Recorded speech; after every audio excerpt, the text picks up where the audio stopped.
Another thing that is mind-boggling to me, again, that I don't have an answer for in the NFL, is the amount of injuries. If you've watched the NFL, you've noticed specifically over the last few seasons how many injuries there have been. And I'm not just talking injuries in general, but specifically the Achilles injuries. With Rodgers and Najee Harris just went out this past week. I feel like every week we're seeing an Achilles tear. How could I sit here and blame a coach or a team or an organization for injuries? Injuries are part of the game.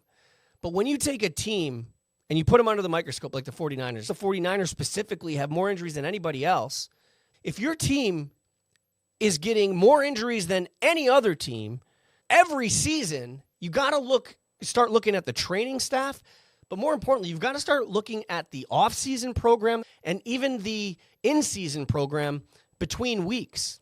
Now, I'm not calling for anybody's job. I don't believe in that. It's someone's livelihood. And Kyle Shanahan's a great coach. He's one of the best, if not the best, offensive minds in football. He might not be to blame, but someone's got to take a look and just say, why are there more and more 49ers being injured? And maybe the answer is it just happens. But I think it's worth taking a look at because you got to remember something. If your star players aren't on the field, you're not competing. And if you're not competing, you're not filling the seats, right? So it's a trickle-down effect.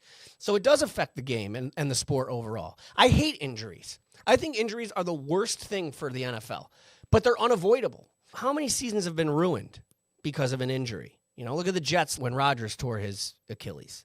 It was over. So can we avoid injuries? Of course not. Not in a sport like football. But there are ways to counteract the volume of injuries, and that is taking a look at sample sizes. And I think the 49ers are a good place to start.